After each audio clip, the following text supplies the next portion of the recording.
Please subscribe the channel and don't forget to click the bell icon.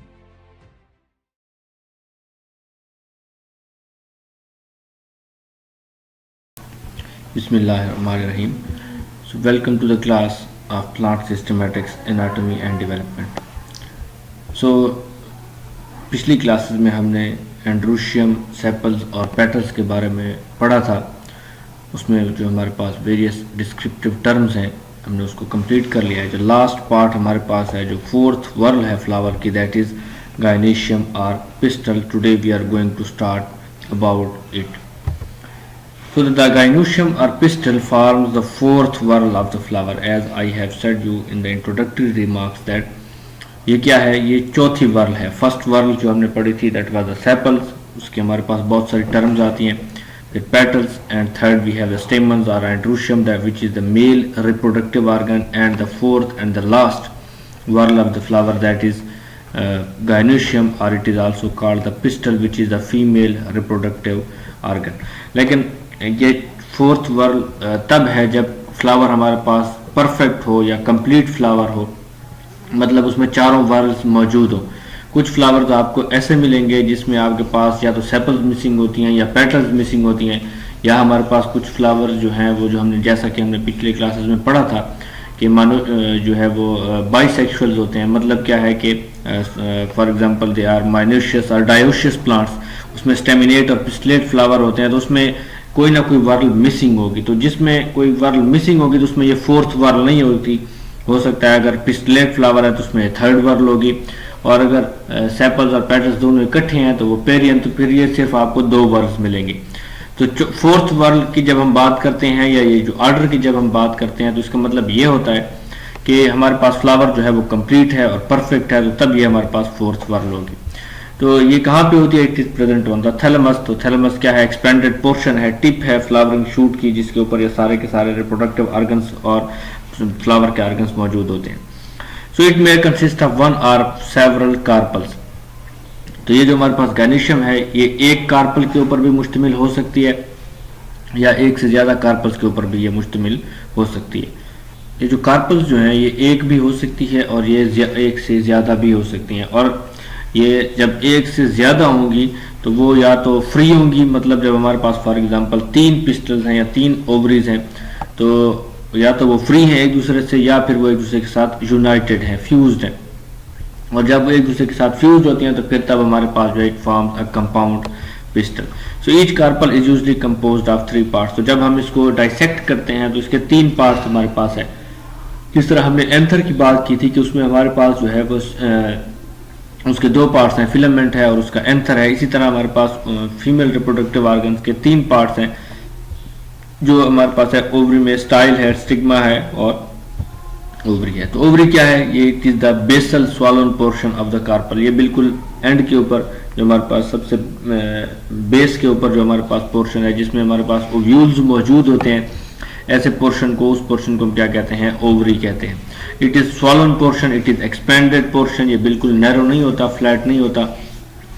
It encloses one or more chambers or loculi which contain one or more small rounded or oval bodies, the ovules। तो जो हमारे पास ovules हैं they are present in the ovaries, so remember attached to the internal cushion like ridges known as the placenta। तो ovary जो है वो basal swollen portion है जिसमें हमारे पास बहुत सारे ओव्यूल्स मौजूद होते हैं, और वो ओव्यूल्स किसके ऊपर अटैच होते हैं? They are attached on the structure which we call the placenta. So the wall of the ovary give rise to the fruit and ovules to the seed। So this is the basic concept। ये बहुत important concept है as far as the angiosperms and the evolution of plant is concerned। ये जो angiosperms है जिसमें हम कहते हैं कि fruit seed जो है it is, we can say that it is hidden, it is embedded, it is protected in the fruit। जबकि हमारे पास बाकी जो सीड वाले प्लांट्स हैं, फॉर एग्जांपल जिम्नोस्पर्म्स हैं, उसमें सीड्स मौजूद होते हैं लेकिन उसमें कोई फ्लावर नहीं बनता क्योंकि उसमें ओवरीज मौजूद इस तरह से नहीं होते हैं। ओवरी जो है वो आगे फ्रूट नहीं बनती। लेकिन एंजियोस्पर्म में हमारे पास ये एक अनदर एडाप्टेशन है to overcome the various conditions कि ओवरी जो है वो क्या होती है, इट राइप्स इट, और उसमें के अंदर जो ओव्यूल्स हैं वो क्या होते हैं, वो सीड्स बन जाते हैं, और ओवरी जो है ये जब राइप होती है तो ये फ्रूट बन जाती है। तो जितने भी फ्रूट्स हम खाते हैं वो असल में क्या है, वो राइपन्ड ओवरीज हैं। So style क्या है, this is a cylinder stalk like structure which usually arising from the top of the ovary. तो ये ओवरी के टॉप पे जो है वो बेसल स्वॉलन पोर्शन के टॉप के ऊपर एक स्ट्रक्चर निकलता है, सिलेंडर होता है, स्मॉल छोटा सा।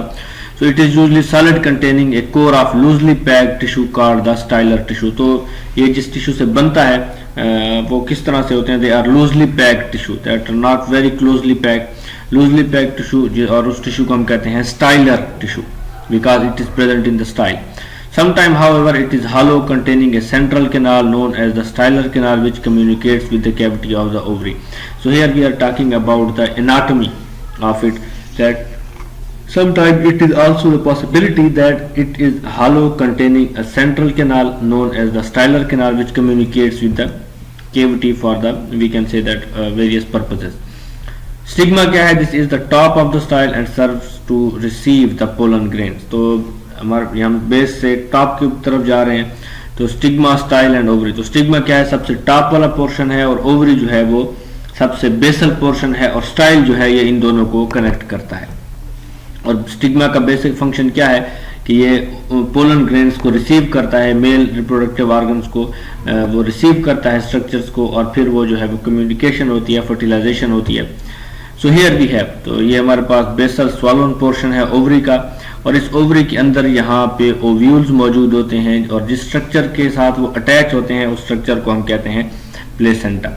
इस ओवरी के टॉप के ऊपर यहाँ से हमारे पास जो है वो एक स्ट्रक्चर निकलता है, ये जो हमारे पास यहाँ पे है दिस इज द स्टाइल, और बिल्कुल टॉप के ऊपर हमारे पास स्टिग्मा है। तो स्टिग्मा जो है वो थोड़ा सा एक्सपेंडेड है, क्योंकि सरफेस एरिया जितना ज़्यादा होगा उतने ही पोलन ग्रेन ज़्यादा इसके ऊपर गिरेंगे, और फिर आगे फर्टिलाइजेशन का चांस जो है वो उतना ही ज़्यादा होगा। तो पोलन ग्रेन जो है वो यहाँ पे आते हैं, फिर उसके बाद वो जर्मिनेट होते हैं, पोलन ट्यूब बनती है, और वो यहाँ पे आके फीमेल रिप्रोडक्टिव ऑर्गन्स को, फीमेल सेल्स को, फीमेल गेमेटोफाइट को जो है वो न्यूसेलस या जो हमारे पास होता है वहाँ पे ओव्यूल को वो क्या करते हैं, दे फर्टिलाइज इट, और उसके बाद आगे फर्टिलाइजेशन के बाद पोस्ट फर्टिलाइजेशन चेंजेस आती हैं, जिसके बाद ये ओवरी जो है it changes into the fruit, और यहाँ पे जो होते हैं वो सीड्स जो होते हैं, ओव्यूल जो होते हैं वो सीड्स में कन्वर्ट हो जाते हैं। तो एक और जो हमारे पास इम्पॉर्टेंट थिंग है अबाउट द ओवरी, वो है ओवरी की एवोल्यूशन, कि ओवरी बनी कैसे है। Because in the lower plants, for example, in we can say that bryophyte, pteridophyte, gymnosperm, उसमें ओवरीज का इस तरह से स्ट्रक्चर मौजूद नहीं है। तो साइंटिस्ट के मुताबिक ये एक एवोल्यूशनरी प्रोसेस है कि टाइम के साथ साथ एडाप्टेशन होती गई, और कुछ स्ट्रक्चर जो है वो आगे मॉडिफाइड हो गए। तो इसके मुताबिक कार्पल जो है वो क्या है, it is a modified shoot और it is a modified leaf. वो कैसे, Carpel is regarded as a folded foliage leaf, the two edges of which meet and fuse together. इसमें हम क्या कहते हैं कि एक हमारे पास फ्लावर, एक जो सिंपल लीफ होता है, वो अगर हम उसको फोल्ड कर दें तो उसके जो दो एजेस हैं वो एक दूसरे के साथ मिल गए, और ये दोनों जो है ये क्या हो गए, फ्यूज हो गए।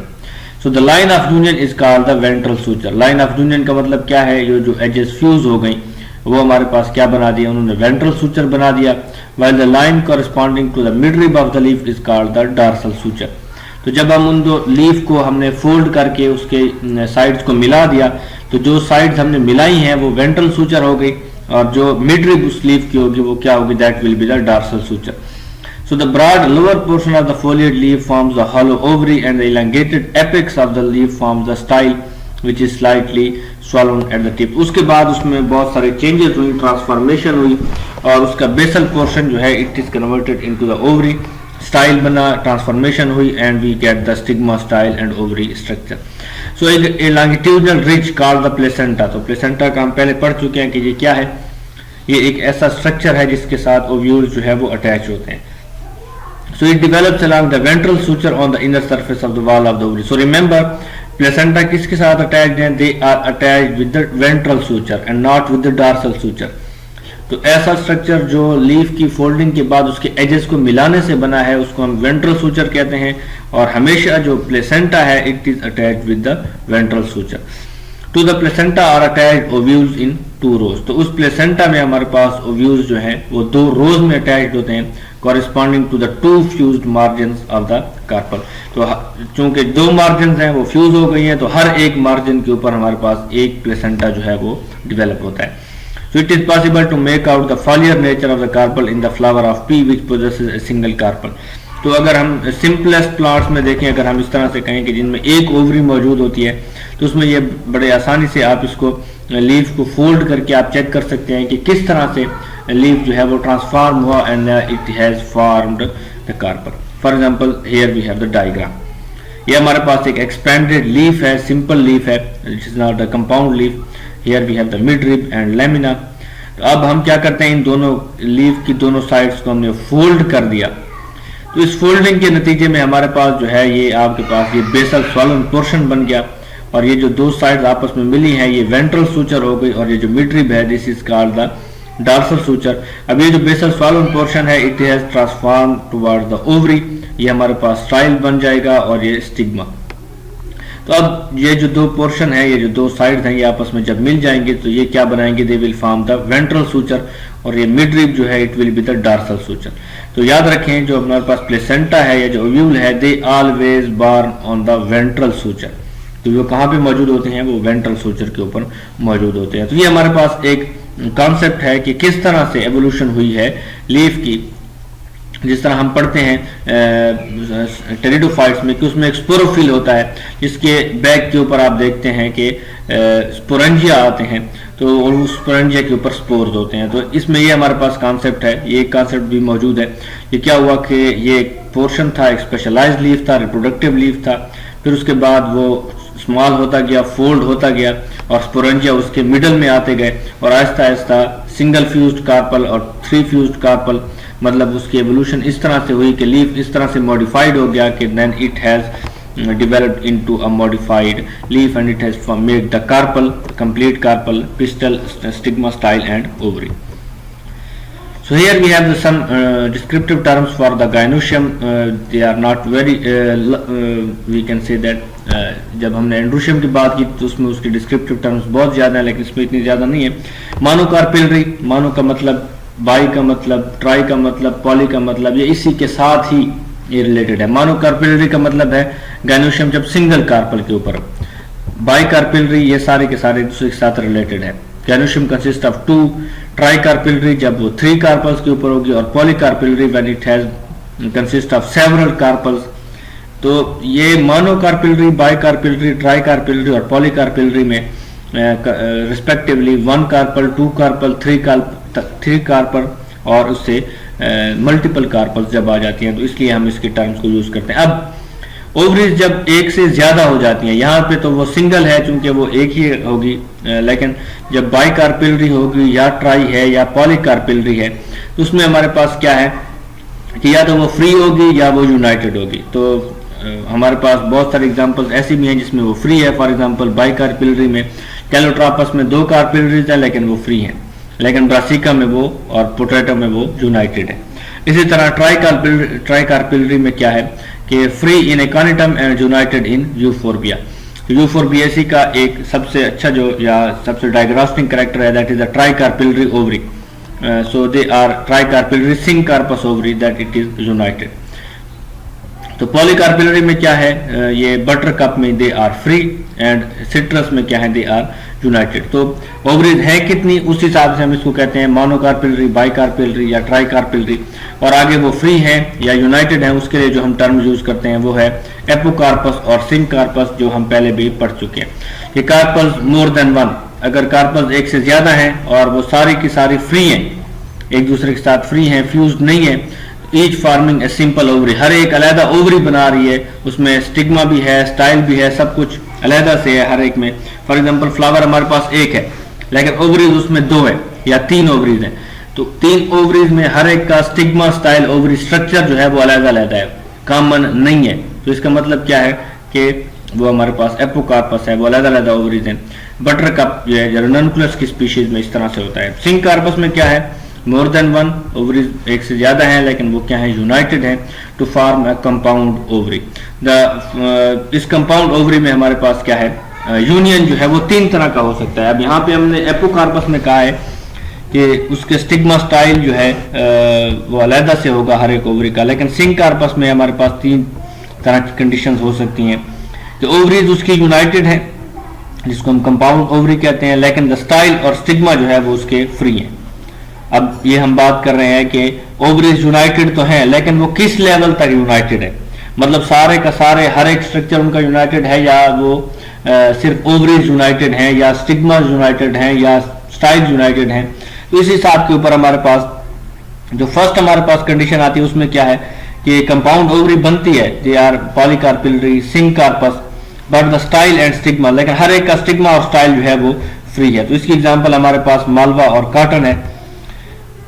सेकंड हमारे पास है ovaries and styles are united, ovary भी यूनाइटेड है, स्टाइल भी यूनाइटेड है, लेकिन स्टिग्मा हर एक का फ्री है। तो ये हमारे पास कंडीशन किस में आती है, सनफ्लावर में। और थर्ड हमारे पास कंडीशन क्या आती है कि ओवरीज भी, स्टाइल भी और स्टिग्मा सारे के सारे इकट्ठे यूनाइटेड हैं, जिसकी वजह से हमारे पास एक सिंगल कंपाउंड ओवरी बनती है, एक ही स्टिग्मा होता है, एक ही स्टाइल होता है। और ये हमारे पास कंडीशन जो पाई जाती है ये सिट्रस और पोटैटो में मौजूद है। So in syncarpous pistil the number of carpels can be determined. तो अब हमने जो लास्ट स्लाइड में बात की उसमें हमने बताया कि हमारे पास ओवरीज जो हैं वो 2 या 2 से ज्यादा हैं, या 4 हैं, या 5 हैं, और उसके फॉर एग्जांपल स्टिग्मा, स्टाइल और ओवरीज तीनों यूनाइटेड हैं, कंपाउंड पिस्टल है। तो हम कैसे पता चलेगा कि इसकी ओवरीज टोटल कितनी है, कितनी ओवरीज मौजूद हैं, तो उसको हम कैसे काउंट कर सकते हैं। या तो हम क्या करेंगे, नंबर ऑफ स्टिग्मा और स्टिग्मेटिक लोब। तो अगर स्टिग्मा अलहदा अलहदा है तो हम स्टिग्मा को काउंट कर लेंगे, अगर स्टाइल अलहदा है तो हम स्टाइल को काउंट कर लेंगे, या हम number of lobes of the ovary और the number of placentas in the ovary और the number of groups of ovules in the ovary. तो अगर ये जो हमारे पास स्टिग्मा अलहदा है तो हम इसकी बेस के ऊपर काउंट कर सकते हैं, स्टाइल उससे यूनाइटेड नहीं है तो हम इस बेस के ऊपर भी उसको काउंट कर सकते हैं, लोब्स जो है ओवरी की उस बेस के ऊपर भी। लेकिन अगर ये तीनों की तीनों कंडीशन फर्स्ट वाली मौजूद नहीं है तो फिर हम ओवरी को डाइसेक्ट करेंगे। ओवरी को डाइसेक्ट करने के बाद हम प्लेसेंटास को देखेंगे कि कितने प्लेसेंटास बन रहे हैं। तो जितने प्लेसेंटास होंगे इसका मतलब उतनी ही ओवरीज मौजूद हैं। या हम क्या करेंगे, ओव्यूल्स के ग्रुप्स को देखेंगे कि कितने ओव्यूल्स हैं। फॉर एग्जांपल अगर ओव्यूल्स के 3 ग्रुप्स हैं तो मतलब क्या है कि हमारे पास 3 ओवरीज हैं, 4 हैं तो इसका मतलब है 4 ओवरीज उसमें मौजूद है।